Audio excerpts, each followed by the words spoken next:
नमो पुंडलिका नमो चंद्रभागा नमस्कार माझा रुक्मिणी पांडुरंगा अलंकापुरी रमण सिंहासनस्थो पदं भोज तेजस्फुरति प्रदिशं विदिन्द्रादिदैवै सदा स्तूयमानो समधिस्थमूर्तिं भजे ज्ञानदेवम् ॐ नमो ज्ञानेश्वर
नमो सद्गुरु तुकया ज्ञान दीपा नमो सद्गुरु सच्चिदानंद रूपा नमो सद्गुरु भक्त कल्याण मूर्ती नमो सद्गुरु भास्करा पूर्ण कीर्ती महाराज हा जन्मला मृत्यूलोकी दुजी उपमाना ढळी हलोकी भवसिंधुसी बांधिला से तुझिनी अनाथा दिना कारणी तुकयाने सेवे लागी सेवक झालो तुमच्या लागलो निज चरणा अहो स्वामी तुकया देवा यावरी न करावा वेर मनोजीवन मार्ग तुल्य वेगम जितेंद्रिय बुद्धिमत्ता मुरिष्ठम वातात्मजं वानरयुत मुख्यम श्रीरामदूतं शरणं प्रपद्ये कर्पूर गौरम करुणावतारं संसार सारं भुजगेन्द्रहारं सदा वसन्तं हृदयारविन्दे भवं भवानी सहितं नमामि सच्चिदानंद रूपाय विश्वोत्पत्त्यादि हेतवे तापत्रय विनाशाय श्री कृष्णाय वयो नमः गुरुर्ब्रह्मा गुरुर्विष्णू गुरुर्देव महेश्वरा गुरुर साक्षात परब्रह्म तस्मै श्री गुरुर्महा ज्ञानचे क्रिया स्मरण होय सकळ विद्यांच्या विकरण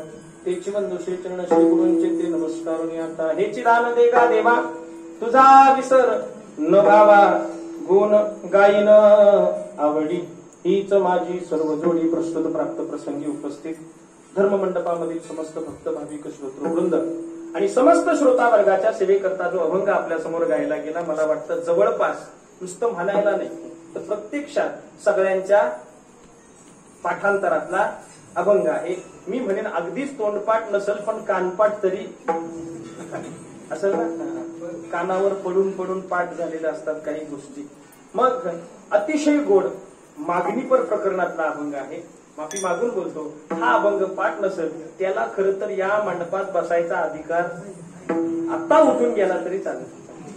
हा का कारण ज्याला भजनाची आवड आहे त्याच्यासाठी सुद्धा हा अभंग महत्वाचा आहे आणि ज्याला भजन आवडत नाही त्याला सुद्धा हा अभंग महत्वाचा वाटतो. का कारण हा अभंग एकदा कानावर पडला की त्याचं मन समाधानानं म्हणतं आता भजन संपलं. मग निदान तेवढ्या पुरता का होईना त्या लोकांना सुद्धा समाधान देणारा आजचा गोड अभंग आहे. महाराज अभंगाचे करते महाराष्ट्रातील महान संत देहूनिवासी वारकरी हृदय सम्राट वारकरी संप्रदायाच्या कलशस्थानी विराजित असणारे अखिलकोट ब्रह्मांड नायक पांडुरंग परमात्म्याचे अत्यंत लाडके लढीवाळ परमप्रिय. का कारण सदैव वैकुंठ गमनाचं भाग्य भगवंतानं फक्त आणि फक्त ज्यांना प्रदान केलं पंचमवेद गाथा ज्यांनी निर्माण केला ते श्री गुरु श्री संत तुकाराम महाराज यांचा 4 चरणाचा उत्कृष्ट असा मागणीपर प्रकरणातला आजचा अभंग आहे.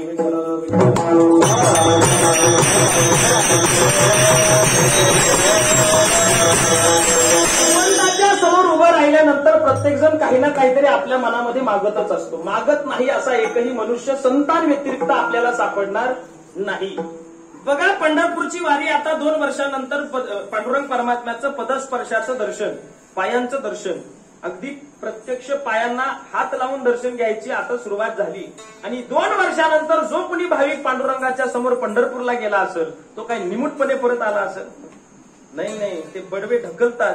2 सेकंद फक्त बघायला भेटतं देवाकडे. त्या 2 सेकंदात सुद्धा देवाला म्हणतो, देवा मला सुखात ठेव. बरोबर ना? प्रत्येकाला सुख पाहिजे, पण अजून मिळालेलं जगी सर्व सुखी असा कोण आहे, विचारी मना तुझे शुद्ध पाय, जो देखे सो दुखिया बाबा. या जगामध्ये सुखी कुणी नाही. पण साधू संतांकडे जर पाहिलं ना तर तुका म्हणे, खातो आनंदाचे लाडू, घ्यारे चरफडू नका तुम्ही. कायमस्वरूपी त्यांच्या मनामध्ये, चेहऱ्यावरती समाधान दिसतंय, सुखामध्ये, आनंदाने ते नाचत गाताना आपल्याला दिसतात. मग त्या मागचं रहस्य काय? त्या मागचं रहस्य एकच आहे की त्यांनी भगवंताकडे सुख मागितलं आणि त्यांनी जे सुख मागितलं ते देवानं अप्रूव्ह केलंय. आपली मागणी अजूनपर्यंत अप्रूव्ह झालेली नाही. का? कारण त्यांची मागणी रास्त होती. त्यांनी खऱ्या अर्थानं खरं सुख मागून घेतलं. ते सुख आजच्या अभंगामध्ये आहे. आणि ते सुख, ती मागणी तुकोबाराय आग्रहानं मागतात. सुरुवातच कशी करतात? हे चिदान देगा देवा. चकार आहे ना, आणि जिथं चकार येतो तिथं दुसरा ऑप्शन उरत नाही, कंपल्शन असतं. कसं? तुमच्या घरी कोणीतरी लग्नाची पत्रिका घेऊन आला आणि पत्रिका हातात ठेवल्यानंतर तो म्हणतो, अमुक अमुक दिवशी अमुक अमुक तारखेला आपल्या मुलीचं लग्न आहे, तुम्ही आलात तर या, असं म्हणतो. नाही, काय म्हणतो? तुम्ही यायला हवं. नाही, तू काय म्हणतो माहिती का? तुम्ही यायलाच हवं. नाही तर च वर जो जोर आला ना ती जबरदस्ती आहे खरं तर. हा, तू येच. बरोबर ना? किंवा ते आंदोलन पूर्वीच्या घोषणा असायच्या ना, आमच्या मागण्या पुऱ्या केल्या तर करा. काय झाल्याच आजचं जो आहे तोच आहे अभंगामध्ये आहे. तू बरं म्हणतात, देवा दुसरं तिसरं काहीच नाही मागत, हे याची दान दे गा देवा, मला हेच दान दे. कुठलं दान? तुझा विसर न व्हावा. ही 2 चरण जरा पहिली जपून बोलायची बरं का? कारण पहिल्या चरणामध्ये जो न आहे ना तो सेपरेट आहे. तुझा विसर न व्हावा. तो जर जोडला ना विसरला तर अर्थ बदलतो. तुझा विसरण व्हावा, तुझा विसर न व्हावा. मी माझ्या मनामध्ये, माझ्या चित्तामध्ये देवा सतत तुझी आठवण राहू दे, हे माझं तुझ्याकडे आग्रहाचं मागणं आहे. देवानं प्रतिप्रश्न केलाय तुकोबाराय, मला लक्षात ठेवून एवढं काय करणार आहे तुम्ही? तुकोबाराय म्हटलं तेच करणार जे आम्हाला येतं. दिनरजनी हा चिधंदा गोविंदाचे. काय येतं आम्हाला? आम्ही जे कमवलंय तेच आम्ही तुला देऊ शकतो देवा. मग काय देऊ शकतो? गुण गायीन. आता इथला न जोडू नये, नाही तर तो वेगळा करा. गुण गायी असं नाही. गुण गायीन आवडी हीच माझी सर्व जोडी. मी अजूनपर्यंत जे कमावलंय तीच देण्याची माझी पात्रता आहे. म्हणून मी काय कमावलंय तर तुझं गुण आवडीनं गाणार, तुझं भजन करणार, हेच मी कमावलेलं आहे, ते मी तुला देऊ शकतो. पण तुकोबाराय, अहो माणसासारखं काहीतरी मागा ना. कोण माझ्याकडे धन मागतोय?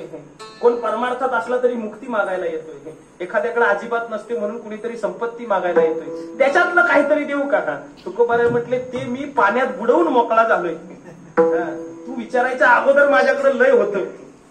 पण अख्ख्या गावाला वाटलं आणि मी आता तुझ्या नादाला लागलोय. ते या सगळ्यांसाठी नाही. आम्हाला धन नको, आम्हाला मुक्ती नको, आम्हाला संपत्ती नको. पण आता तू एवढाच खुश झालाय माझ्यावर, मग एक काम कर, संत संग दे सदा. मला संतांची संगत कायमस्वरूपी दे, सदा दे. संतांची संगत का बरं? संतांची संगत पाहिजे कारण यदा कदाचित जर संसारामध्ये पुन्हा अडकलो आणि तुझा विसर पडण्याची जर शक्यता निर्माण झाली तर हे संत मला तुला विसरून देणार नाहीत. कारण आठवे हा देव संतांच्या संगाते.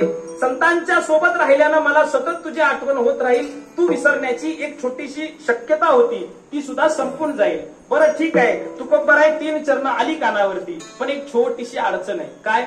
संतांचा संग जर सदा हवा असेल तर सदा जन्माला यावं लागेल, आणि सदा जन्माला यायचं असेल तर गर्भवास सहन करावे लागतील.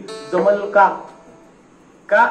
कारण तुम्ही साधू संतांनी अख्ख्या जगाला गर्भवासाच्या दुःखापासून परिचित करून दिलेलं आहे ना. काय सांगू गर्भीच्या यातना मज भोगिता नारायणा, मांस मळमूत्र जाना तुझं क्षणोक्षणा ध्यान असे. अहो तुकोबाराय, तुम्हीच तर एकदा कंटाळून मला हात जोडून विनंती करत होतात, एक वेळ करी या दुःखा वेगळे दुरितांचे जाळे उगवणी. नाथराय भावार्थ रामायणामध्ये सांगतात की विष्टा लेपू चहूकडे नाकी तोंडी कुर्मीकडे, गर्भवासाचे कष्ट गाडे पुन्हा पुढे बा सांगावे. 9 महिने त्रास तर आहेच, पण जन्माला येताना तरी नीट सोय आहे का? 9 महिने कष्ट नाशी, 10व्याने प्रसूत झाली येताची कर्म आड, तुझी मान अडकली. डॉक्टर आला धावत, म्हणला आतमध्ये पेशंट आहे, नवरा कोण आहे, नवरा कोण आहे. नवरा आला पुढं, म्हणला क्रिटिकल कंडिशन आहे, एकतर आई किंवा कुणाला तरी एकालाच वाचवता येईल. सांगा कुणाला वाचवायचं, बोला पटकन. कुणाला वाचवणार? बायकोला. का? सगळ्यांना माहिती आहे का? मुद्दा काय आहे की महाराज इथं जन्माला येताना सुद्धा रिस्क आहे ना. मग तुकोबारा एवढं दुःख सहन करावं लागेल, तुम्हाला चालेल का? तुकोबारा म्हटले चालेल. तुका म्हणे गर्भवासी सुखे सुखाने आम्हाला गर्भवासामध्ये घाल. पण तुकोबारा ज्या गर्भवासापासून आपल्याला परावृत्त करतात, जो गर्भवास आपल्या वाट्याला येऊ नये म्हणून आपण प्रयत्न केले पाहिजे असं सतत सांगतात, तेच तुकोबाराय गर्भवास सुखानं सहन करण्याची तयारी कशी काय दर्शवतात. तर त्याच्या मागचं कारण एकच आहे की शास्त्रामध्ये काही कोट्या सांगितल्या की पुढे जाऊन जर मोठं सुख मिळणार असेल तर त्याच्या आधीचं छोटं दुःख वजा होतं. बरोबर ना? मोठ्या सुखातून छोटं दुःख वजा होतं, मोठ्या दुःखातून छोटं दुःख वजा होतं, कधी कधी मोठ्या दुःखातून छोटं सुख वजा होतं, कधी कधी छोट्या दुःखातून मोठं सुख सुद्धा वजा होतं. हे आपल्याला नंतर शेवटच्या चरणाचं चिंतन आपण करू तेव्हा आपल्याला बघायचंय. पण हा अभंगाचा सरळ सरळ गाभा हा थोडक्यात सारांश तुमच्या समोर ठेवण्याचा प्रयत्न केला. उरलेल्या वेळेमध्ये आपल्याला विस्तारानं भावार्थ अभंगाचा बघायचा, पण तत्पूर्वी अल्पसा प्रासंगिक परिचय सगळ्यांसमोर मांडणं अत्यंत गरजेचं आहे. आपला हा गुहागर तालुका, चिखली गाव आणि आपली ही साळवीवाडी आणि या पवित्र पावन पुण्यभूमीमध्ये माझ्या पांडुरंग परमात्म्याचा रुक्माई मातेचा असणारा पवित्र पावन असा दरबार आणि या भगवंताच्या सेवेप्रित्यर्थ सालाबाद प्रमाणे इथले सर्व ग्रामस्थ, या वाडीतले, या गावातले, आजूबाजूच्या पंचकृषीतली सगळी मान्यवर वारकरी मंडळी यांच्या एकत्रित सहकार्यातून महिला मंडळ, पुरुष मंडळ, ग्रामीण मंडळ, मुंबई मंडळ, पुणे मंडळ, गुजरात, बडोदे सगळी मंडळ, युवा मंडळ, बाळगोपाळ मंडळ या सगळ्यांच्या एकत्रित सहकार्यातून आपला हा 3.5 दिवसाचा अखंड हरिनाम उत्सव आणि त्या उत्सवाच्या निमित्तानं आपण सर्व वारकरी संप्रदायाच्या परंपरेला अनुसरून असणारे धार्मिक विधी पार पाडत आहोत. पहाटेचा काकडा असेल, पारायण असेल, प्रवचन, हरिपाठ, कीर्तन, जागर अशी 3.5 दिवसांचे आपलं दिनक्रम ठरलेला आहे आणि त्या सर्व दिवसांमधला आजचा उपांत्य दिवस आहे, सेमीफायनल. बरोबर ना? उद्या फायनल. आज सेमीफायनल का म्हटलं? कारण आज जागराचा दिवस आहे आणि वारकरी संप्रदायामध्ये काही नियम लिहिलेले नाहीत पण सगळ्यांना पाळावे लागतात. जागराची सेवा, जागराचं कीर्तन म्हणजे काल्याच्या अगोदरचं कीर्तन एखाद्या कीर्तनकाराच्या वाट्याला आलं तर त्याला एक नियम पाळावा लागतो, त्यानं आजच्या दिवशी मागणी मागावी शक्यतो. बरोबर ना? म्हणजे नाही मागितली तर काही समोरनं उठून कुणी अडवणार नाही, बाबा हा अभंग घेऊच नको म्हणून. पण हा अलिखित नियम आहे आणि वर्षानुवर्षे हे पाळत गेलेले आहेत आणि हा दिवस जो आहे तो मागण्याचाच आहे. का? कारण जर आज मागितलं नाही तर उद्या मिळायचं, मग उद्या हवा असेल तर आज मागावं लागेल आणि त्या नियमाचं पालन करत असताना मागणीपर प्रकरणातला आजचा अभंग आहे. कारण व्यासपीठाचा आदर राखायचा असेल तर ज्या प्रसंगासाठी व्यासपीठ आहे तो प्रसंग आपण केला पाहिजे. नाहीतर प्रसंग जर लग्नाच्या पूजेचा असेल आणि चिंतन जर उत्तर कार्याचं असेल जमल का? लोकांना समजत नाही महाराज. 2 दिवसापूर्वी एका गावात कीर्तन केलं 7 ते 9 आणि बराचसा वेळ शिल्लक होता म्हणून एकाला उठवलं. त्या गावचा पोलीस पाटील होता, त्याला म्हटलं महाराजांनी एवढं कीर्तन केलं, जरा आपल्या गावाच्या वतीनं, ग्रामस्थांच्या वतीनं त्यांचे आभार माना. त्यानं माईक घेतला, म्हणला आत्ताच आपल्या समोर हरिभक्त परायण गणेश महाराजांनी सुंदर असं कीर्तन सादर केलेलं आहे. तरी सर्व ग्रामस्थांच्या वतीनं मी गणेश महाराजांना भावपूर्ण श्रद्धांजली अर्पण करतो. म्हणजे यानं जिवंतपणे महाराज पोचवला. बरोबर का? कोणत्या समयाला, कोणत्या प्रसंगाला काय बोलावं हे वक्त्यानं नियम पाळणं अत्यंत गरजेचे असतात, किंबहुना त्याला ते बंधनकारक असतात. मग या व्यासपीठाचा मान राखत आज मागणीपर हा विषय तुमच्या समोर निवडल्यानंतर माझी एक नम्र विनंती आहे. मला वाटतं लॉकडाऊनच्या अगोदर काहीतरी मी एकदा इथं येऊन गेलो होतो. यावर्षी मला गर्दी जरा जास्त बघायला मिळते. हळूहळू लोकांमध्ये परमार्थाच्या बाबतीत प्रेम बघायला मिळतं. त्याच्यामुळं माझ्या बाबतीत अजिबात टेन्शन घेऊ नका. या मंडळींना विचारा, सगळ्यात कमी त्रास देणारा महाराज मी आहे. म्हणजे बाकीचे देतात असं मला म्हणायचं नाही, पण मी कधीच तुम्हाला कीर्तनात टाळी वाजवा असं म्हणणार नाही. आणि मी म्हटलं तरी तुम्ही वाजवणार नाही. वाजवणार ना? कसं आहे, आपली आपण तुम्ही वाजवल्या तर काय महाराजाचं पाकिट वाढत नाही, आणि नाही वाजवल्या तर काय त्यातलं कमी पण होत नाही. हे तुमच्या करता आहे. आणि खरं सांगू का महाराज, ज्या हातांनी जर आयुष्यात कधी पापच केलं नसेल ना, ते हात टाळी वाजवल्याशिवाय राहू शकत. बघायचं विठ्ठल विठ्ठल विठ्ठल.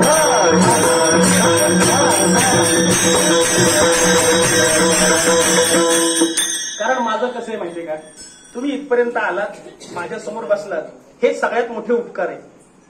आहेत ना? आता इकडं मला ऐकायला नाही मिळालं, पण बऱ्याच गावात अनाउन्समेंट केली जाते. हे पहा, थोड्याच वेळात गणेश महाराजांचं कीर्तन सुरू होतंय, तर सर्व भाविकांनी मंदिरात येण्याची कुणावर तेवढ्यासाठी आला ना, बरोबर ना? पण इथं कोणतीही अनाउन्समेंट न करता तुम्ही इथं बसलात, स्वखुशीनं बसलात ना. आधी काय मीटिंग नाही ना झाली, नाही ना?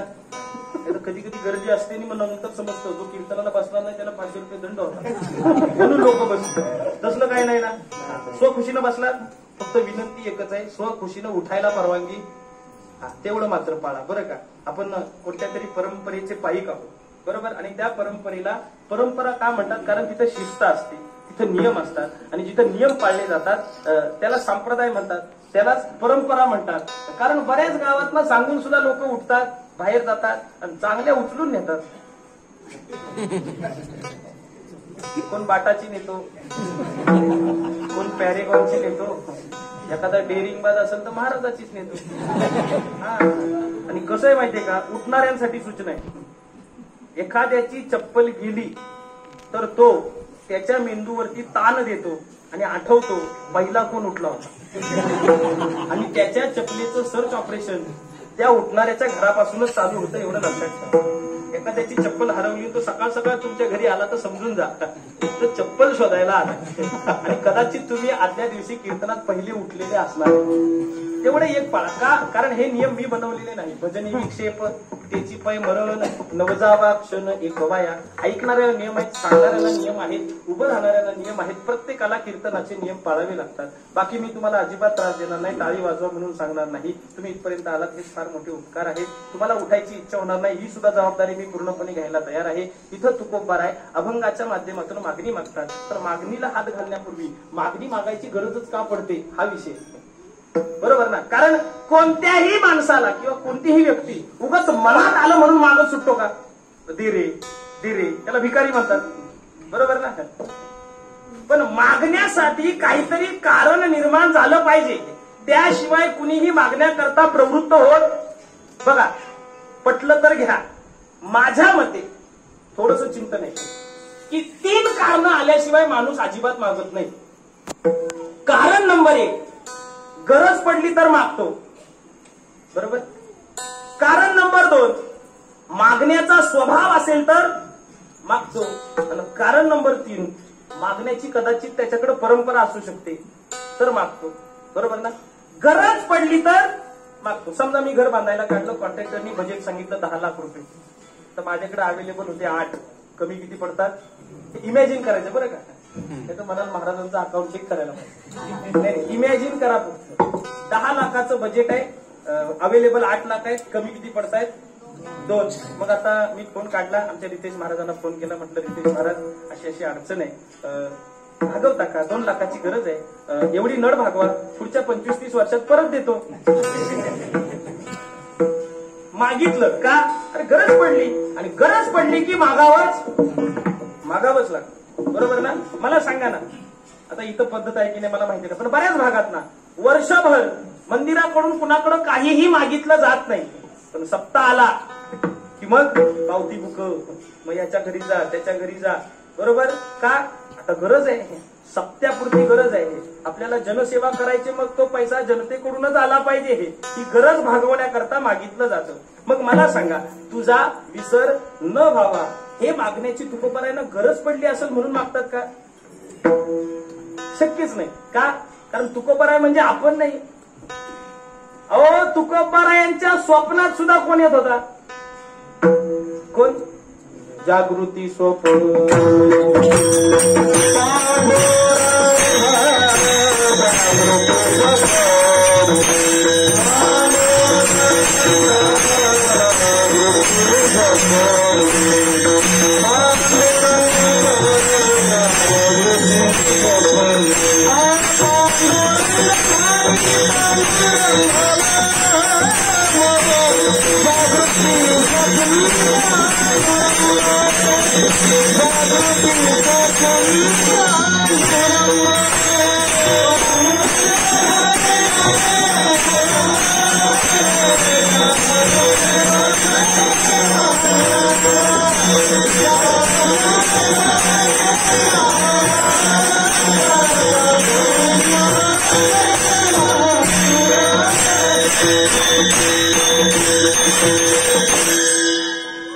तुकोबारायांना गरजच नाही ना. का? मध्यंतरी बघा, आता डिजिटल युग आहे, व्हॉट्सअपचा जमाना आहे. लोक व्हॉट्सअपवरची मेसेज वाचून पण काही बरंचसं ज्ञान प्राप्त करतात. एखाद्याला ज्ञान प्राप्त करायचं असेल तर तो कुठं पण करतो. बरोबर ना? आमचा अभ्यास कधी कधी रस्त्यानं होतो. हा, बाईकवर असायचं, समोर ना एखादा ट्रक गेला, त्या ट्रकच्या मागे लिहिलेली वाक्य पण कधी कधी कीर्तनात उपयोगी पडतात. हा, आता येताना मी वाचलं, ट्रक गेला आणि ट्रकच्या मागे लिहिलं होतं. काय काय लोक टाइमपास साठी लिहितात, काय काय वाक्यांना खरंच खूप मोठा अर्थ असतो, काय काय उगच आपलं. हा, आता एक ट्रक गेला, मी येत असताना ते आजोबा कोणतरी आले माझ्यावर, त्यांना बसवायच्या अगोदर त्या ट्रकवर लिहिलं होतं, पुष्पा कभी झुकता नाही और हप्ता कभी चुकता नाही. म्हटलं ह्या वाक्याचा काय संबंध आहे आणि गरज आहे का याची? नाही ना. पण एक वाक्य मध्यंतरी मुंबईला जाताना एका गाडीवर वाचलं, इस मौत पे किसकी हिस्सेदारी है, इस मौत पे किसकी हिस्सेदारी है, आज मेरी तो कल तेरी बारी. किती सुंदर वाक्य लिहितात काय काय लोक. काय काय आपलं उगच ट्रॅफिक मध्ये गाडी उभी पाती लिहिलं होतं, बायकोची कृपा. तुम्ही हसताय, मला लय मुंग्या आल्या डोक्याला. म्हटलं का लिहिलं असं यानं असं. म्हटलं आता 100% हा माणूस मराठी आहे. मी आपलं त्या ट्रॅफिक मधून गाडी काढत काढत काढत त्याच्या गाडीच्या बाजूला नेली, काच उघडी होती सुदैवानं. त्याला विचारलं, दादा मागे लिहिलंय बायकोची कृपा का? तो म्हणला गाडी हुंड्यात भेटली. आता नाही लिहिलं तर स्टिअरिंग भेटत नाही हातात. बरोबर ना? मग कधी कधी अभ्यास हा असा होत असतो. माझा विषय काय, व्हॉट्सअपवरती समजा आपलं एखाद्याशी संभाषण चाललं असेल, एखाद्याला आपण खूप दिवसांनी मेसेज केला, बरोबर ना? मग तो सहज म्हणतो, काय आहे आमची आठवण येत नाही. बरोबर ना? काय तुम्ही आता आमची आठवण नाही काढत? मग काय काय लोक त्याला फिल्मी डायलॉग चिपकवतात रिप्लायला. काय? अरे आठवण त्यांचीच काढतात ज्यांना विसरतो. आम्ही तुम्हाला विसरतच नाही, त्यामुळं आठवण काढण्याचा प्रश्न येत. मी वेळ घालवण्याकरता बोलत नाही, थोडस तुम्हाला समजण्याला सोपं जावं म्हणून सांगण्याचा प्रयत्न करतोय. तुकोबाराय म्हणतात तुझा विसर न व्हावा, पण विसरण्याची शक्यताच नाही. तर हे मागायची गरज तुकोबारायला. एक छोटासा दृष्टांत आहे. एका नगरीचा राजा आणि त्या राज्यामध्ये आला फकीर.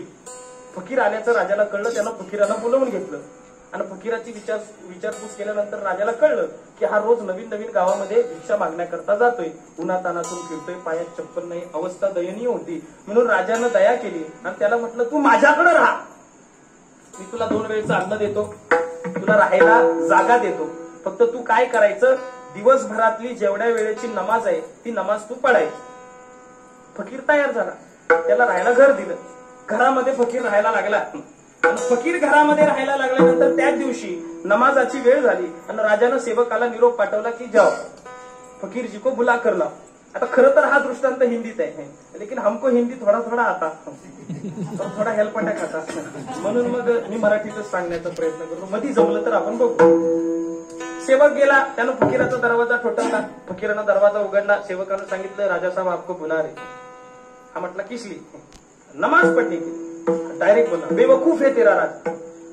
काय झालं याला, क्यों बुला रहा है, नमाज पडणे को, कसली नमाज घेऊन बसला, देवाची कुठं नमाज पडायची असते का, जा येत नाही, बावळट आहे राजा तुझा, जा जाऊन सांग त्याला.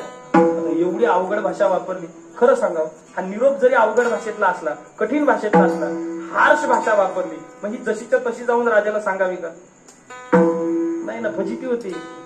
अहो, मुलाला छोट्याशा पाठवलं साखर आणायला शेजारच्या काकूंकडे, त्या पोराच्या हातात वाटी, ते 4-5 वर्षाचं लेकरू महाराज, त्याला काय समजेल, त्यानं डायरेक्ट त्या काकींच्या हातामध्ये वाटी दिली. म्हटलं काकू, आईनं साखर मागितली, तिनं पण ती घेतली आणि किचन मध्ये गेली, डब्यातली साखर वाटीत ओतली, ती वाटी आणून मुलाच्या हातात ठेवली. आता मुलानं गप निघायचं का नाही? आता या माऊलीनं त्याच्या डोक्यावरून हात फिरवला आणि म्हणली, बाळा आई अजून काय बोलली का रे? पटकन बोलला, हो आई म्हणली त्या म्हशीच्या घरी जास्त थांबू नको. आता हे सांगायची गरज होती का? नाही, निरोप कितीही अवघड भाषेतला असला तरी माणसानं सांगायच्या भानगडीत पडू नये. पण या सेवकानं जसाचा तसा जाऊन राजाला सांगितला. राजा येतो, बरोबर ना, भडकला, आला तन तन तन तन करत फकीराच्या दरवाजाजवळ. यानं दरवाजा ठटवला, फकीरानं उघडला. म्हटलं, आपने हमारे लिए ऐसी भाषा का प्रयोग क्यों किया? तुला राहायला दिलं, खायला दिलं आणि तू मलाच बोलतो, काय एवढा मोठा गुन्हा केला होता? तुला नमाज पडायलाच बोलवलं होतं ना. म्हणला, राजा जरा शांत हो, तू मला कशासाठी बोलवत होता? तर नमाज पडायला. नमाज म्हणजे काय? तर प्रार्थनेमध्ये नेमकं आपण काय करतो? तर देवाची आठवण काढतो. मग राजा मला सांग, देवाची आठवण कुणी काढावी? जो ऑलरेडी आठवण काढतोय त्यानं, का विसरलाय त्यानं? जो विसरलाय त्यानं देवाची आठवण काढावी. अरे आम्ही देवाला विसरतच नाही, त्याच्यामुळे त्याची आठवण काढायची गरज सुद्धा नाही. जर तुकोबारायांच्या स्वप्नात सुद्धा देव येत असेल, बरोबर ना, विठ्ठल जळी स्थळी भरला तरी स्वप्नात देव येणं साधी गोष्ट आहे का? आपली स्वप्न काय? आपल्या स्वप्नाला क्वालिटी नाही. मनी वसे ते स्वप्नी दिसे. आता कसं झालं माहितीये का, एका मुलाचं लग्न ठरत नव्हतं आणि ज्याचं लग्न ठरत नसेल ना, त्यानं दुसऱ्याच्या लग्नाला जायच्या भानगडीत पडायचं, कॉम्प्लेक्स येतो. पण गेला, जवळचा मित्र होता, गेला त्याच्या लग्नाला.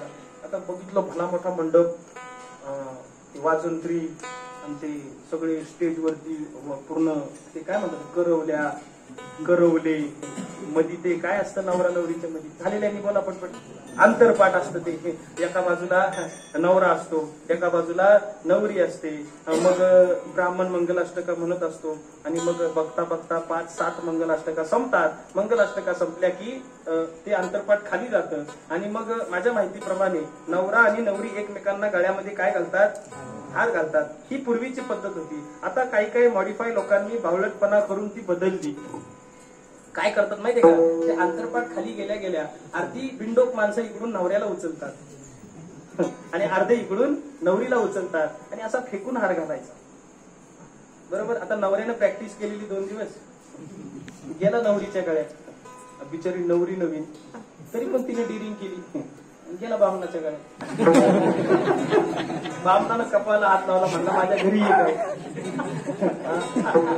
ऐका, हे सगळं दृश्य तो बघत होता आणि ते चालू असता यानं प्रेझेंट भेटवलं, जेवला, घरी गेला. पण याच्या मनात एक विचार सारखा चालू झाला, आम्ही दोघं एका वर्गातले, एका वयाचे, एकमेकांसोबत खेळलो, शिक्षण सुद्धा सारखं घेतलं, तो सुद्धा नोकरी करतोय, मी सुद्धा नोकरी करतोय, दोघांनाही पगार जवळपास सारखा आहे. पण त्याचं झालं, माझं कधी होणार? त्याच्या मनात एकच प्रश्न, दिवसभर संध्याकाळपर्यंत एकच विचार, त्याचं झालं, माझं कधी होणार? आणि तोच विचार करता करता जेवला, झोपला आणि गाढ झोप लागली आणि दिवसभर लग्नाचा विचार केल्यामुळं झोपेत याचं लागलं लग्न. आणि लग्न लागल्यानंतर महाराज अगदी जसाच्या तसा सीन उभा राहिला, तेवढाच मंडप होता, तेवढ्याच संख्येनं वराडी, योगानं तोच बामण लग्न लावायला आलेला. तीच नको नवरी बदलाय पाहिजे, इकडं नवरी इकडं नवरा, पूर्ण विधी झाला, लग्न लागलं. संध्याकाळी सगळ्यांचा फेवरेट कार्यक्रम असतो पेल्याचा, बरोबर ना. काय असतो तो? वरात. आवडती असते सगळ्यांची.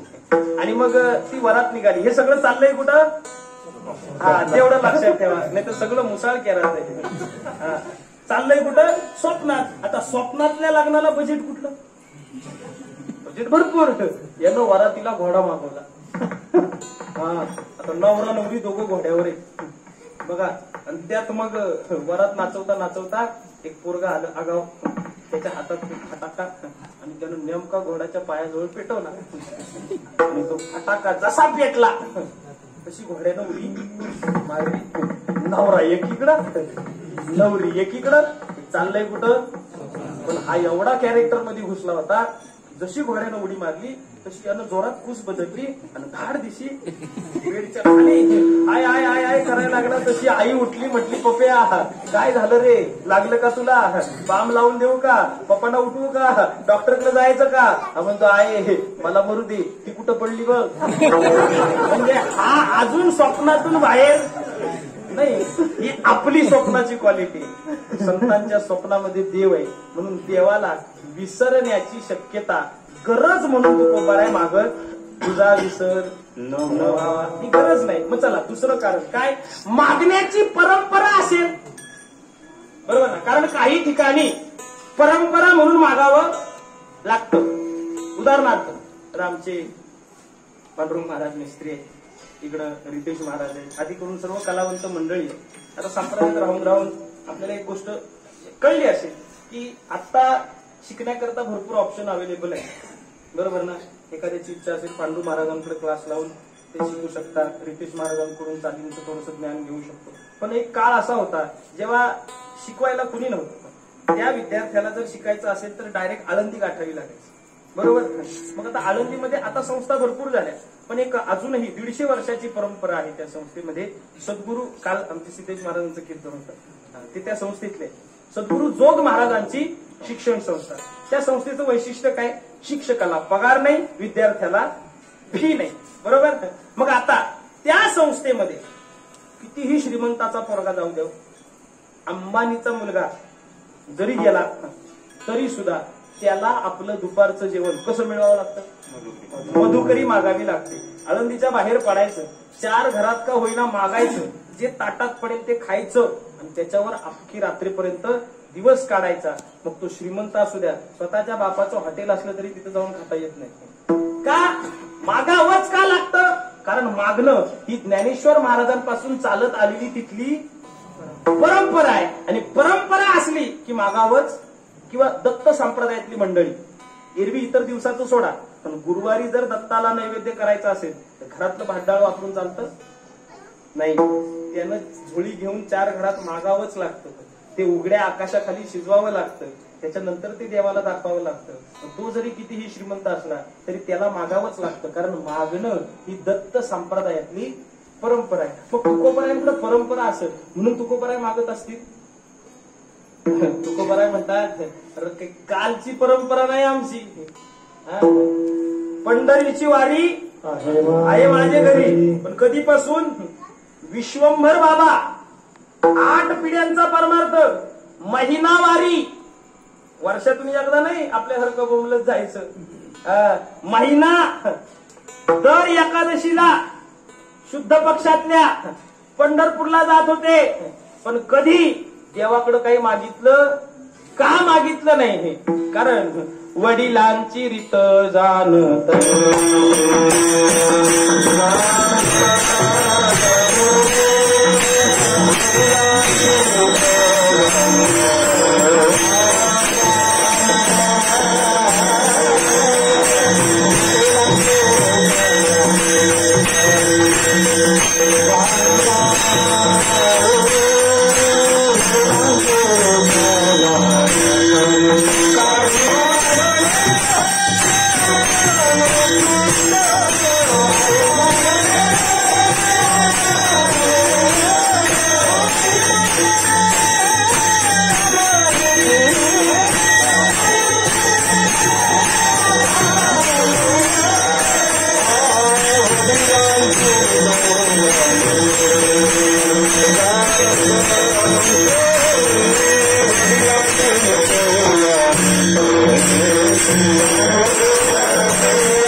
Thank you.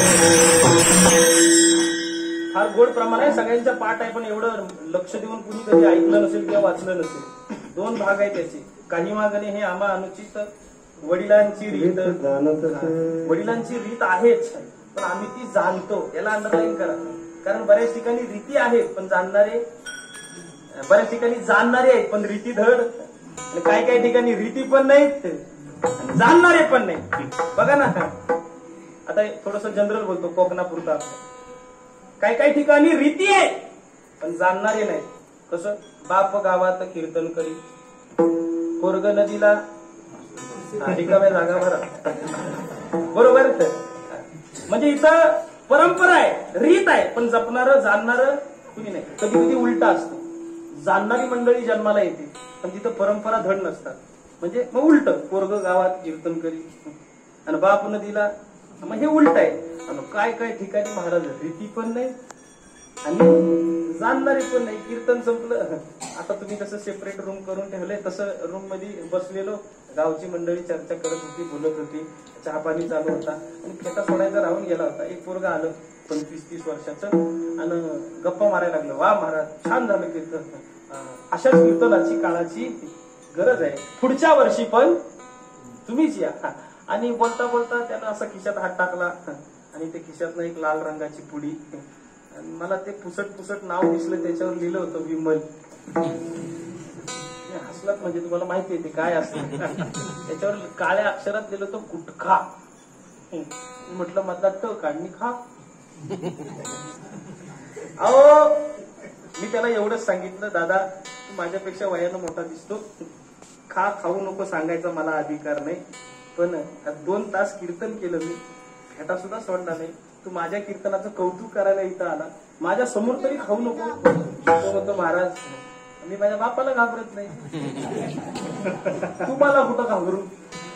काय देवाचं खेळ असतो बघा. नेमका त्याचा बाप आला मंदिरात, आणि जसा बाप आला तशी त्यानं हातातली पुडी खाली टाकली आणि तिच्या असा पाय. मी बोलतो हाल का रे कृष्णा,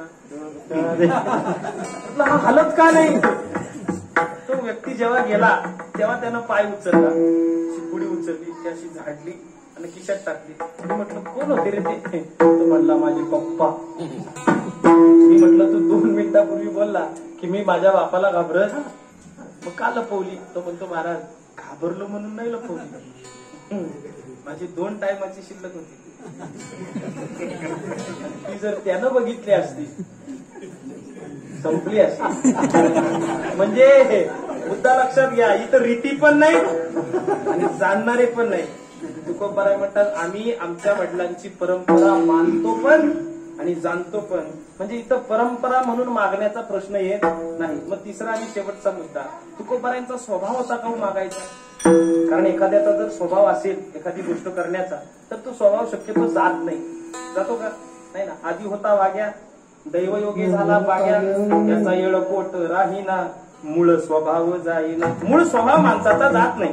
बघा ना, आपल्या कोकणातली मुलगी लग्न केलं आणि पुण्यात गेली ना, पुण्यात नाही पुण्यात गेली नांदाय, बरोबर. आता पुणे म्हटल्यानंतर तिथं न नळातला आणि न वाहनातला, याच्यात सुद्धा लोक डिफरन्शिएट करतात. मग हे करत असताना ती मुलगी तिथं गेली आणि तिनं स्वतःला ऍडजस्ट करण्याचा प्रयत्न केला, पण तिच्याकडून एक चूक होत होती. का? ती आपल्या कोकणात सगळ्यांकडे, आपल्या कोकणात भाषेकडे एवढं नाही कोण लक्ष देत. आपल्या कोकणातला हरिपाठ बघायचं, तृणाग्नी मेले समरस झाले, बरोबर ना, नलाला पाणी पलाला, ही आपली भाषा आहे कोकणातली. आणि त्या भाषेत गोडवा सुद्धा आहे. मला काय त्या भाषेची टिंगल करायची नाही, पण ती दुसऱ्या विभागामध्ये राहायला गेल्यामुळं, तिची कर्मभूमी बदलल्यामुळं जन्मभूमीतला स्वभाव तिचा जाईना. काय झालं माहितीये का? तिला कुणीही विचारू द्या प्रश्न, आणि त्या प्रश्नाचं जर होकारार्थी उत्तर द्यायचं असेल ना, तर ती होच्या ऐवजी हा म्हणायची. म्हणजे जेवली का? हा. मिस्टर कामावर गेले का? तर हा. सासू सासरे घरी आहेत का? हा. प्रत्येक गोष्टीला जर होकार असेल तर ती हा म्हणायची. आणि ही गोष्ट तिच्या सासू सासऱ्यांना खटकली. म्हटली आपण चांगल्या घराण्यातली माणसं, कोण प्राध्यापक आहे, कोण शिक्षक आहे, अगदी कोण इंजिनियर आहे, कोण डॉक्टर आहे, आपल्या घरामध्ये चांगल्या वेल एज्युकेटेड सोफिस्टिकेटेड माणसांचं येणं जाणं चालू असतं. त्यात तिचं हे हा ऐकून आपली किंमत करतील लोक, म्हणून तिला लेक्चर द्यायला बसवलं.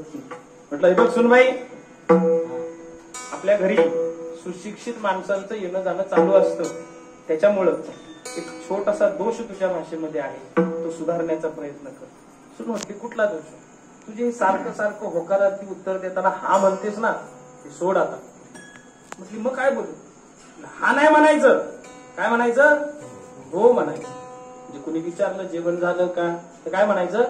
हो म्हणायचं. कुणी विचारलं मिस्टर कामावर गेले का, तर काय म्हणायचं? हो म्हणायचं. कुणी विचारलं नाश्ता झाला का, तर काय म्हणायचं? हो म्हणायचं. कळलं का तुला? ती म्हणते हा. म्हणजे पाळत्या गाड्यावर पाणी. स्वभाव मूळ जातच नाही हो महाराज. मग तुकोबारायांचा मागण्याचा जर स्वभाव असेल ना, तर तुकोबाराय मागणी मागू शकतात. पण तुकोबाराय मागतील हा त्यांचा स्वभाव असू शकतो असं मला तरी वाटत नाही. कारण तुकोबारायांचं फक्त एकच चरित्र आपल्या डोळ्यासमोर नाही, तुकोबारायांची 5 चरित्र आहेत. 5 चरित्र आहेत. प्रल्हाद, अंगद, उद्धव, नामदेवराय आणि मग जगद्गुरु तुका अवतार नामयाचा. बरोबर ना? जे जे झाले अवतार तुका त्यांच्या बरोबर. आणि त्या अवतारांमध्ये देवाबरोबर असताना एकदाही तुकोबारायांनी काहीही मागितलं नाही. आता सगळी चरित्र नाही, एक प्रल्हादाचं चरित्र फार गोड आहे वर्णन. बघा, प्रल्हादाचं नामस्मरण बंद करण्याकरता हिरण्यकश्यपूनं नाना प्रकारे प्रयत्न केले, पण त्याला काही यश आलं नाही. पण शेवटी प्रल्हादावरचा अत्याचार देवाला सहन झाला नाही, म्हणून हाके सरशी उडी घालून या स्तंभकोडी नरसिंह अवतार भगवंतानं घेतला. आणि तिथंच मग तो हिरण्यकश्यपू फाडला. फाडल्यानंतर अर्धा पशु आहे, अर्धा नर आहे. आणि त्या भावनेच्या भरात प्रल्हादाच्या भक्तीवरती प्रसन्न झालेला भगवान परमात्मा नाम प्रल्हाद उच्चारी त्याशी सोडवी नरहरी उचलून घेतला कडियेवरी. कडेवर उचलून घेतला प्रल्हादाला. आणि हिरण्यकश्यपूच्या सिंहासनावर बसायचा. आता प्रल्हाद त्याचा मालक आहे. प्रल्हादाला घेऊन देव स्वतः तिथं बसला. काही लोक प्रश्न विचारतात, प्रल्हाद जर मालक होता तर त्याला बसवायची, देव का बसला? देव बसला का? कारण हिरण्यकश्यपू सारखा राक्षस बसून ते सिंहासन अपवित्र झालं होतं. त्याला आधी पवित्र करणं गरजेचं आहे, म्हणून आधी देव बसला आणि मग प्रल्हादाला बसवलं. देव प्रल्हादाचे लाड करतोय, अंजरतोय, गोंजरतोय, चाटतोय. अर्धा नर आहे, अर्धा पशु आहे. आणि एवढं सगळं चालू असताना देव प्रसन्नमय वाणीनं प्रल्हादाला सांगतोय की प्रल्हादा, एवढे अत्याचार झाले, नाना प्रकारे प्रयत्न करण्यात आले तुझं नामस्मरण बंद करण्याकरता, पण आज मी तुझ्यावरती प्रसन्न आहे की तुझं नामस्मरण बंद झालं नाही. मी खूप प्रसन्न आहे. बोल प्रल्हादा, तुला काय पाहिजे? आता प्रल्हाद म्हणून बघू नका, तुकोबाराय म्हणून बघा. अवतार तुकोबारायांचा आहे. प्रल्हादाला म्हटलं तुझं नामस्मरणानं मी खुश आहे, प्रसन्न आहे, बोल तुला काय पाहिजे? आता प्रल्हादाला थोडा ऍटिट्यूड आला. का? म्हटलं देवा, तू आता ज्याची मर्डर केली ना, तो कोण होता? माझे वडील, माझा बाप होता. आणि मी त्याचा एकुलता एक मुलगा आहे. त्याच्यामुळे आता तो मेल्यानंतर तू ज्या गादीवर बसला, ती गादी कुणाची आहे? माझी आहे. नवे नवे या अख्ख्या नगरीचा राजा आता कोण आहे? मी आहे. आता थोडस का होईना सार्वभौमत्व मला प्राप्त झालंय. त्यामुळे देवा, आता माझी कॅपॅसिटी झाली देणे इतकी, तूच माग ना काहीतरी. बघा, देव म्हणला माग, तर त्याच्यावर प्रल्हादानं विषय टाकला की देवा तुम्हीच काहीतरी मागा. आता देव आहे तो चतुरातू शिरोमणी गुण लावण्याची देव चतुर जाणवणे अंतर. बरं, तसं देवानं आपली चतुराई चालवली आणि देवानं गुगली टाकली. काय? देव म्हणला ठीक आहे, मी मागू. बरं, मागतो. काय मागितलं देवानं?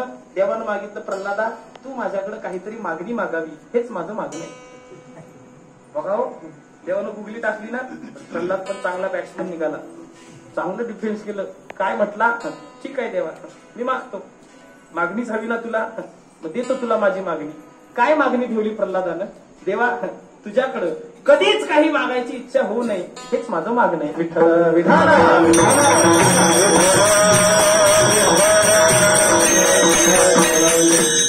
काय यांचा बाउन्सर गेला असेल, त्यांनी उद्या काल्याचा प्रसाद घेतल्याशिवाय जायचं नाही. पण ज्यांना कळलं त्यांना कळलं. बरोबर ना? मग जे तुकोबार आहे, देव प्रत्यक्ष सांगत असताना मागत नाही, ते तुकोबार आहे. आता देवाच्या समोर उभं राहिल्यानंतर म्हणतील का तुझा विसर न व्हावा? मग महाराज, तुम्ही 3 कारणं सांगितली, तिघांपैकी एकही कारण तुकोबारायला लागू होत नाही. पण तुकोबाराय मागतात तरी कशाला? आणि आम्ही तर बऱ्याच कीर्तनात, आता आपण एवढी वर्ष सप्ताह करतोय, उत्सव करतोय, आणि त्या प्रत्येक उत्सवामध्ये शेवटच्या दिवशी कधी ना कधी कुठल्या तरी कीर्तनकारानं मागणीपर अभंग घेतला असेल.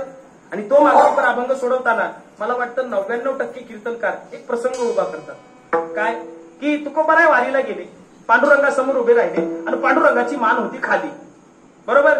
मग देवा तुकोबारायने देवाला विचारलं, पांडुरंगा एवढ्या दिवसांनी दर्शनाला आलो, तुझी मान का रे खाली? तुला काय वाटतं तुझ्या रूपाला आमची नजर लागेल? मग त्यावर देव म्हणतो, नाही तुकोबाराय, तसलं काय नाही, एक अडचण आहे. काय? तुमच्या विश्वंभर बाबांपासून तुमच्यापर्यंत जेवढी भक्ती माझ्या प्रति तुम्ही केली, तुमच्या घराण्यानं केली, त्याचं कर्ज माझ्या डोक्यावर झालंय. आता त्या कर्जातून मला उत्तीर्ण व्हायचंय, म्हणून तुम्ही माझ्याकडे काहीतरी मागा. मग ते कीर्तनकार बराचसा हा प्रसंग रंगवून सांगतात. हा प्रसंग खरा खोटा मला याचा निवाडा करायचा नाही, मी काही तिथं प्रत्यक्ष बघायला नव्हतो, पण तरीही मला एवढाच मुद्दा सांगायचा आहे की तुम्ही प्रसंग कुठलाही उभा करा, शेवटी एकाच अर्थाकडे येणार आहे. तुम्ही प्रश्न कुठलाही विचारा, कधी कधी त्याचं उत्तर एकच येतं, आणि कधी कधी प्रश्न भरपूर असतात आणि त्याचं उत्तर एक आहे. कधी कधी प्रश्न एक आहे आणि उत्तर भरपूर आहे. बघा, 4 प्रश्न आहेत. भाकर का करपली, पान का सडलं, घोडं का आडलं आणि बायको का रुसली. प्रश्न 4 असले ना तरी त्याचं उत्तर एकच आहे. काय? फिरवली नाही म्हणून. भाकर का करपते, फिरवली नाही. पान का सडतं, फिरवलं नाही म्हणून. घोडं का आडतं, फिरवलं नाही म्हणून. बायको का रुसते, फिरवली नाही म्हणून. बघा, 4 प्रश्न आणि उत्तर एक. कधी कधी प्रश्न एक आणि उत्तर 4. बघा, सोपं आहे आपल्या कोकणापुरतं. मामा कुणाला म्हणतात? नंबर 1, आईच्या भावाला मामा म्हणतात. नंबर 2, आत्याच्या नवऱ्याला मामा म्हणतात. नंबर 3, आपल्या कोकणात बायकोच्या वडिलांना सुद्धा मामा हाक मारायची पद्धत आहे. आलं का? एका प्रश्नाची 3 उत्तर. मग तसं तुम्ही प्रसंग कुठलाही उभा करा, तुम्ही पार्श्वभूमिका काहीही सांगा, शेवटी एकाच उत्तराकडे आपल्याला यायचंय. का? तुकोबाराय मागणी मागतात स्वतःसाठी नाही. या जगामध्ये माणसाला जेव्हा जेव्हा देवाकडे मागण्याची वेळ येईल तेव्हा त्या माणसाला कळावं की देवाकडे काय मागावं, हा आदर्श निर्माण करण्याकरता. कारण आपण अजूनही अज्ञानी आहोत, अज्ञानी आहोत. देवाकडे गेल्यावर काय मागायचं हे एखादा म्हणून आमच्याकडे आलाय कालचं पोरगणे आम्हाला अज्ञानी म्हणतो.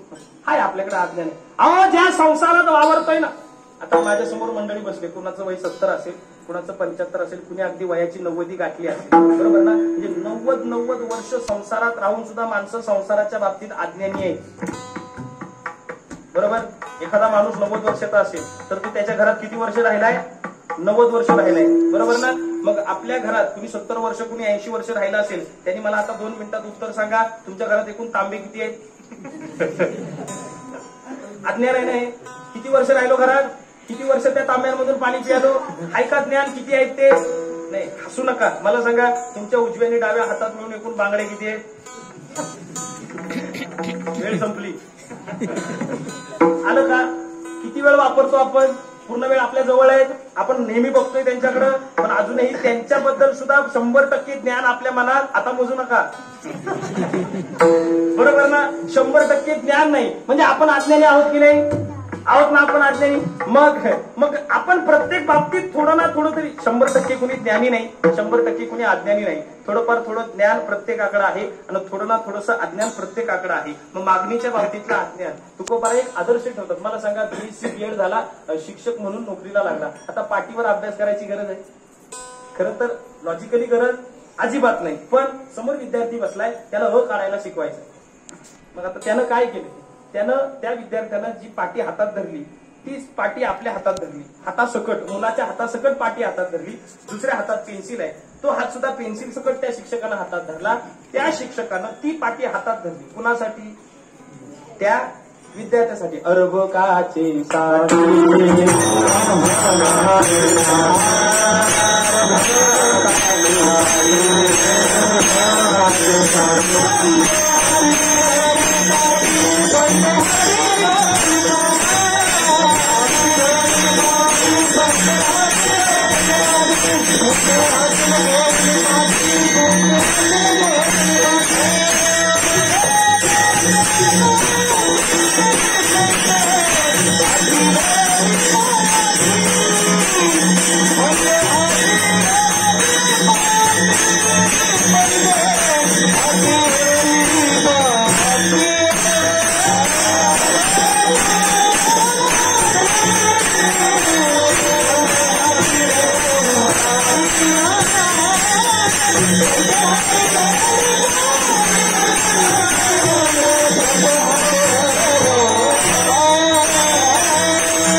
अर्भकाचे साठी, अर्भक म्हणजे लहान बाळ, पंते म्हणजे शिक्षक, अर्भकाचे साठी पंते हाती धरली पाटी. मग कसं तुमच्या आमच्यासाठी ही मागणीची आटी.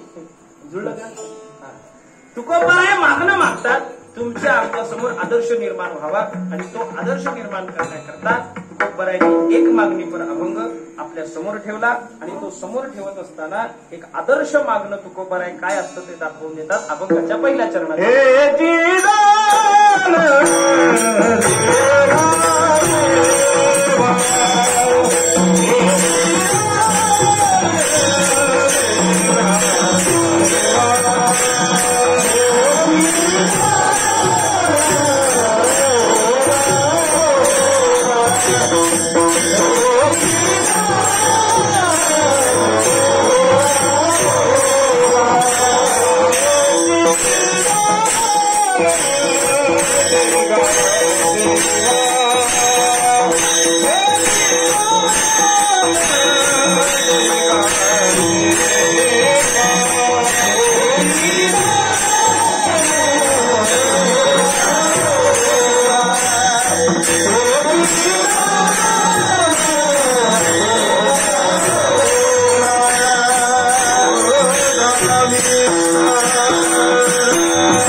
दे काय तुझा विसर न व्हावा.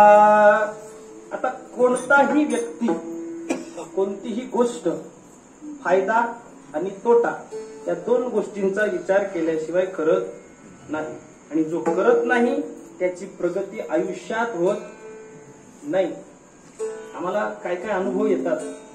आता इथं मला एकट्याला बोलवलं, आमच्या नितेश महाराजांना कल्पना आहे, बऱ्याच ठिकाणी लोक मंडळी सहित बोलवतात.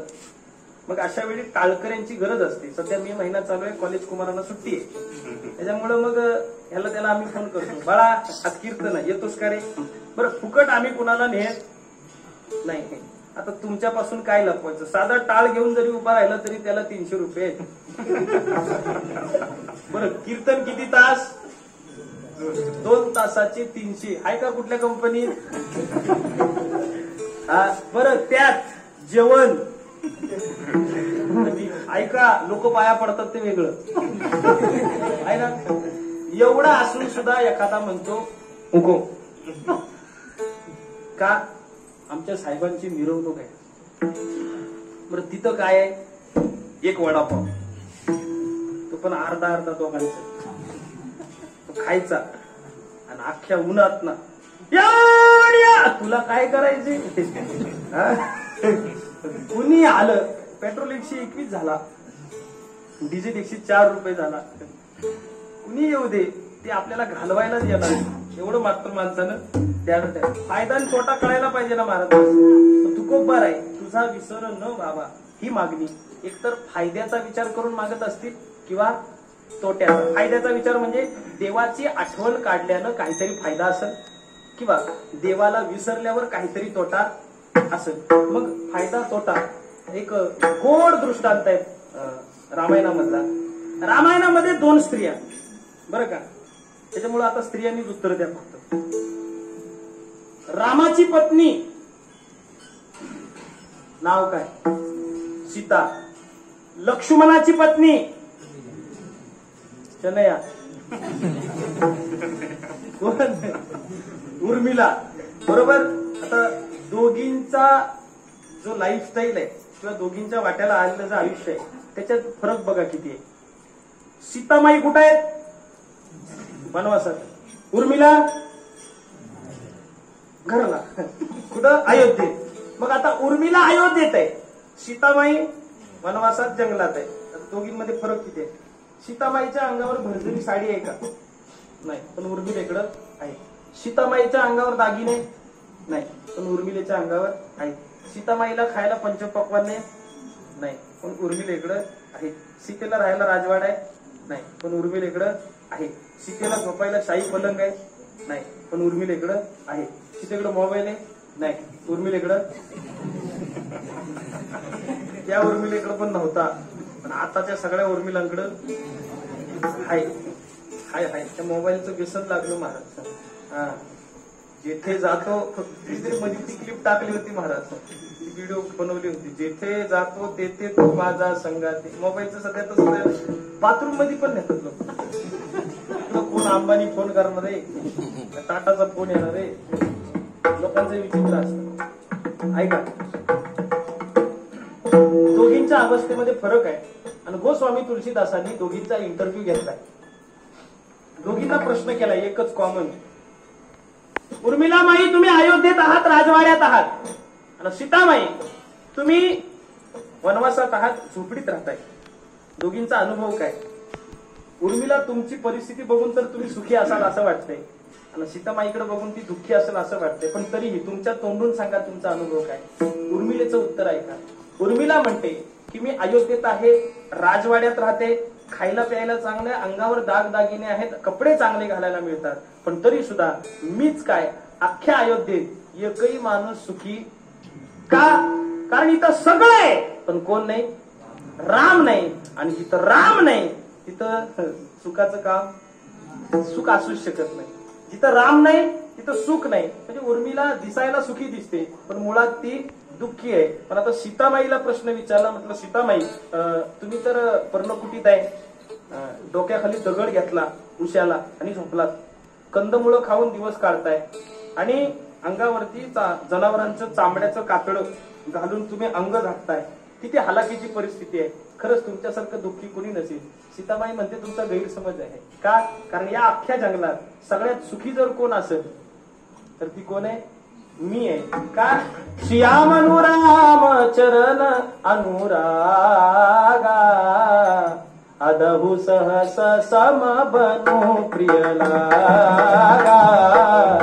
श्याम अनुराम चरण अनुरागा अदहु सहस सम बनु प्रिय लागा. श्याम अनुराम चरण अनुरागा. राम सिया राम जय जय राम. राम सिया राम जय जय राम. सिया मनोराम. सीतेच्या मनात रामचरण अनुरागा. जोपर्यंत सीतेच्या मनात रामाची चरण आहेत आणि त्या चरणांवर सीतेचं प्रेम आहे तोपर्यंत आदहू सहस समबनू प्रिय लागा. सगळंच्या सगळं जंगल सुखानं भरलेलं वाटतं. सगळंच्या सगळं जंगल मला प्रिय वाटतं. कुठपर्यंत? चित्तात राम आहे, चित्तात रामाची आठवण आहे तोपर्यंत जंगलात सुद्धा सीता कशी आहे? सुखी आहे. आणि काय झालं? सोन्याचं हरण दिसलं. आता खरं सांगा, हरण सोन्याचं होतं का सोन्यासारखं होतं? सोन्यासारखं हरण दिसलं आणि एका सेकंदासाठी मनातल्या रामानं जागा सोडली आणि समोर हरण रूपी जो काम होता त्या कामानं जागा घेतली. आणि परिणाम काय झाला? रावण आला, घेऊन गेला. रावणानं सीतेला चोरून नेलं. बरं, नेलं तर नेलं, ठेवलं कुठं? कुठं? अशोक वनात. आता त्या वनाचं नाव अशोकवन हे ठेवण्यामागं पण फार मोठं कारण आहे. कारण नाव ठेवायलाच कारण लागतं. आताच्या लोकांना नावं ठेवायची अक्कल नाही, खरंच नाही. मी काल महाडला होतो आणि तिथं एका अशी लहान मुलगी बागडत होती. लहान मुलं गुंडच असतात. मी विचारलं सहज, बाळा तुझं नाव काय रे? ती म्हटली श्लेष्मा. काय म्हणली? श्लेष्मा. मी म्हटलं एक तर तुझ्या आई बापाला अक्कल नसेल किंवा तो अजिबात मराठी नसेल. का? कारण श्लेष्म संस्कृत वचन आहे. याचं जर मराठीत भाषांतर केलं तर श्लेष्मचा अर्थ काय होतो? सर्दी झाल्यावर नाकातून येणाऱ्या पदार्थाला. म्हणजे आम्ही आमची पोरं जन्माला घालायची नाही, त्यांना शिंबडा आम्हीच म्हणायचं. मला काय काय नावांचा लय राग येतो मला. आता कुणाचं इथं असेल तर कृपया राग मानू नका, ऍफिडेव्हिट करा आणि बदलून टाका. ऐका, मला सांगा, ऋषभ हे नाव कसं काय ठेवू शकतात आपल्या मुलात? ऋषभ. कुणाची रास आहे का? तुमची रास वाचत असताना पेपरात ते राशीच्या कोपरेला एक चिन्ह असतं. काय? ऋषभ म्हणजे बैल. म्हणजे हा जन्माला आला तेव्हाच आम्ही ठरवलं आपण आहे. नाव ठेवताना अक्कल लागते हो. हा, पूर्वीची नावं बघा, राम, राजाराम, तुकाराम, सकाराम, शिवराम, शांताराम. प्रत्येकाच्या नावात कोण होता? का? कारण लोकांनी राम फक्त देवळापुरता ठेवला नव्हता. पांडुरंग, विठ्ठल, रखुमाई देवळापुरती ठेवली नव्हती. त्यांनी प्रत्यक्षात आयुष्यात आणण्याचा प्रयत्न केला. बरोबर ना? आता आला का राम जन्माला 10 वर्षात कोण? साळवीवाडी नाही. आता ते बंटी, सुंटी, घंटी नको तो प्रकार जन्माला येतो. महिलांची नावं किती खास होती हो. सावित्री, गोदावरी, गंगा.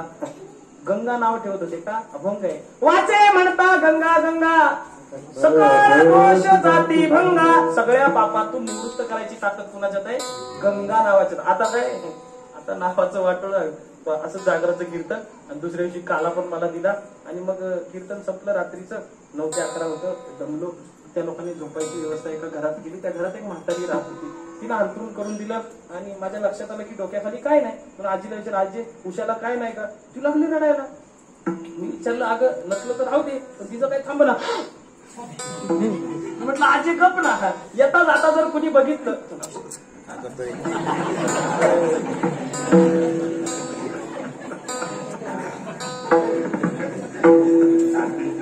त्याला काही बोलू पण शकत नाही. तो घडी माझ्यापेक्षा मजबूत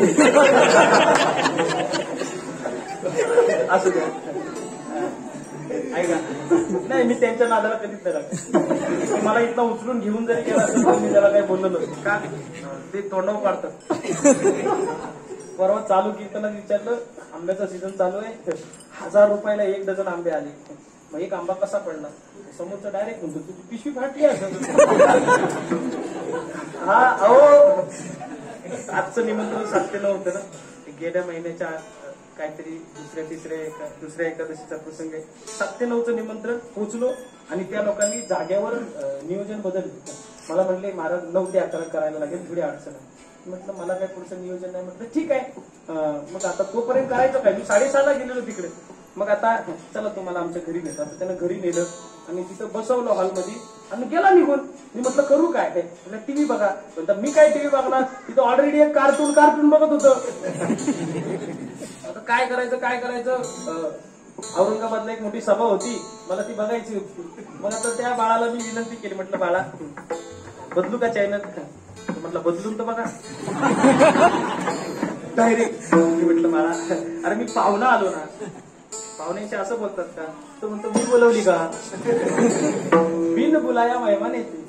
डायरेक्ट बोला. म्हटलं आता याच्यापेक्षा जास्त अपमान काय करून घ्यायचा? मग म्हटलं याच्याशी काही बोललं नाही. त्यानं स्वतःहून दिला तर ठीक आहे, तर आपण काय रिमोट मागायचा नाही. आणि एक अर्धा तास निघून गेला. अर्ध्या तासानं त्यानं तो रिमोट माझ्या बाजूला ठेवला आणि गेला. म्हटलं देव पावला. टीव्ही वेगळी, रिमोट वेगळा. मला काही त्याचा अनुभव नाही, तरी मी प्रयत्न केला. माझ्या त्यानं चॅनलच बदलेलं. अर्ध्या तासानं तो पोरगा आला. मी त्याला विचारलं बाळा तू रिमोट ठेवून गेला खरा, पण मी चॅनल बदलायचा खूप प्रयत्न केला, पण मला काही जमन याची सेटिंग काय आहे? तो म्हटला मला माहिती होतं तुम्ही गप नाही बसणार. मी जाताना एक शेल काढून गेला होता. एवढे भारी असतात बरोबर, म्हणून मी त्यांच्या नादाला लागत नाही. बरं आपला विषय कुठं होता? म्हटलं आजी डोक्याखाली काय नाही का?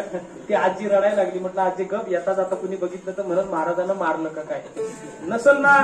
नसल ना उशाला काय राहू दे, मला काय अडचण नाही. ती म्हणते अहो महाराज काय सांगू, 8 वर्ष झाली उशाच्या लग्नाला.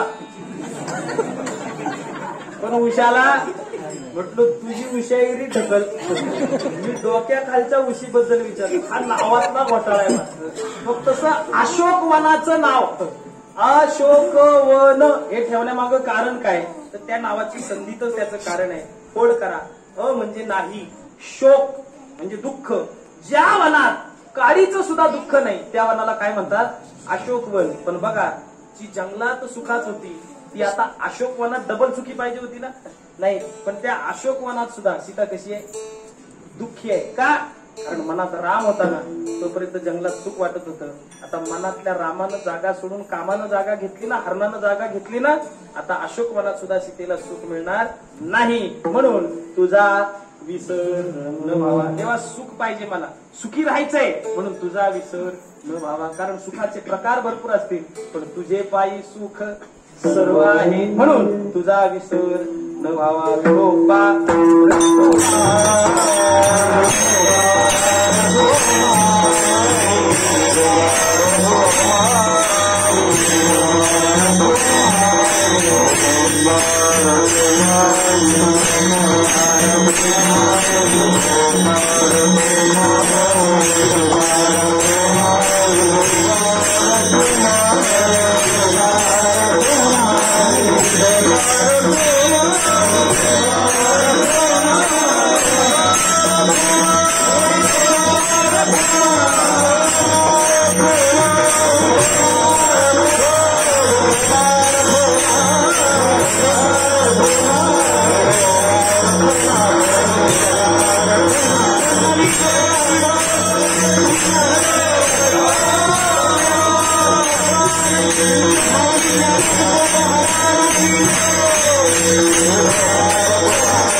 शेवटची 10 मिनिटं माझ्याकडे शिल्लक आहेत. बारकाईनं ऐका.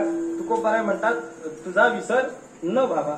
पण देवानं तुकोबारायला सरळ सांगितलंय. बघा तुकोबाराय, तुम्ही जरी कितीही माझे मोठे भक्त असलात तरी तुमच्यासाठी मी माझा नियम बदलू शकत नाही. काय नियम आहे माझा? एकच नियम आहे, मी आधी घेतो मग देतो. लोक माझी उगाच चर्चा करतात. द्रौपदीला साड्या दिल्या, सुदाम्याला सोन्याचं गाव दिला, शबरीचा उद्धार केला असेल मी, पण मी त्याच्या अगोदर घेतलंय सुद्धा. बरोबर ना? द्रौपदीकडून करंगळी कापली, एक चिंदी घेतली होती, त्या चिंदीची परतफेड म्हणून मला तिला साड्या द्याव्या लागल्या. सुदाम्याला सोन्याचा गाव दिला खरा, पण आधी मुठ्ठीभर का होईना पोहे खाल्ले. मग देशी तेव्हा घेशी आयसा असशी उदार, घेशी तेव्हा देशी आयसा असशी उदार, काय करू देवा तुमचे कृपणाचे द्वार. तुम्ही आधी काहीतरी द्यायचं कबूल करा, मग मी द्यायला तयार होतो. तुकोबाराय म्हटलं मी काय देणार, जे माझ्याकडे आहे तेच देणार, जे मला येतं तेच देणार. गुण गाईन आवडी हीच माझी, हे मी देऊ शकतो का, हे मी कमवलंय, अजूनपर्यंत जोडलंय, हीच माझी सर्व जोडी. आता 2 चरणांचं अवलोकन केल्यानंतर एक गोष्ट लक्षात येईल. 2 चरणांमध्ये मागणी तुकोबारायांची आहे, पण आवड कुणाची आहे? बघा, मागणी तुकोबारायांची आहे, पण याच्यात आवड बघा, तुझा विसर न व्हावा. देवानं माणूस कशाला बनवला? कीर्तनात झोपायला, मग निवडणुकीला उभं राहायला, मग कशाला? देवानं ही पृथ्वी जेव्हा बनवली ना, तेव्हा 83,99,999 योन्या बघितल्या. तेव्हा देवाला एक गोष्ट कळली की सगळ्या योन्या आहेत खऱ्या, पण याच्यात माझी आठवण काढणारा कुणीच नाही. मग माझी आठवण काढणारा कुणीतरी असावा, म्हणून देवानं कोण बनवला? माणूस बनवला. मग पहिल्या चरणात मागणी काय? तुझा विसर न व्हावा. मग ही पहिली मागणी देवाच्या आवडीची. बरं, दुसरं चरण गुण गायन. आता हे सुद्धा देवाच्याच आवडीच आहे ना, आवड आहे देवाची. तो आहे का प्रकार, नामाचा उच्चार, दिवस. देवाला काय आवडतं मुळात? दुसरं कारण, देवानं माणूस कशाला बनवला? देवे दिला देह, आवडीनं गुण गाणं म्हणजे काय? भजन करणंच आहे ना. मग देवानं हे शरीर दिलं भजनाला ना. आता सध्या ते भोजना करतात वापरलं जात आहे, तो विषय वेगळा आहे. तुम्ही फार गोड नियोजन केले, 709 कीर्तन आहे म्हणून गर्दी आहे. 9 ते 11 असतं तर निम्मी जेवून घरात गेली असती, आहे ना. मग भजना करता जगतोय का भोजना करता? अजून सोपं करतो. खाण्यासाठी जगतोय का जगण्यासाठी खातोय? जगण्यासाठी खातोय. मग जगतोय कशाला? खायला. खातो कशाला? जगायला. जगतो कशाला? असे 12 वाजवू शकतो मी. इथं पण नाही, इथं पण. ऐका, तुमचं उत्तर बरोबर आहे. जगण्यासाठी खातो, पण खाल्ल्यानंतर जे जगावं तर तसं जगत नाही. कुणासाठी जगावं? ईश्वरा करता. पण माणसाला जगण्याची अक्कल आहे? जगण्याची सोडा, खायची अक्कल आहे? ती म्हणाल आला, आमच्या खाण्यावर आला. लोक सरळ विचारलं, तुम्हाला बुवा लोकांना आमच्या खाण्यापिण्याशिवाय काही दिसत नाही का? अरे म्हटलं, हे जुन्या लोकांचं सांगणं आहे. संतांनी सांगितलं युक्त आहार युक्त आहार विहार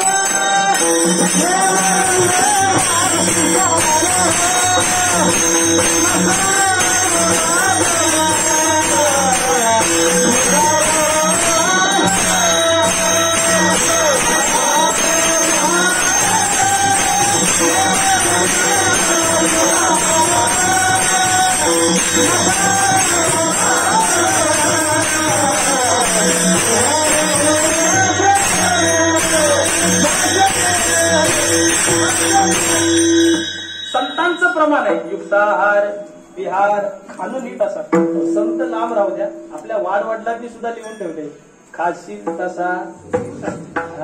का का विचार करा ना. काय काय लोक मस्करीत घेतात. असं बारकं पोरकं जेवत असलं की त्याला म्हणतात अरे खाशील तसा. का? कारण त्यांना असं वाटतं जेवढा खाशील तेवढी तब्येत कशी. नाही नाही, तसं असतं. त्यांनी लिहिताना तसं दिलं असतं, खाशील तेवढा होशील.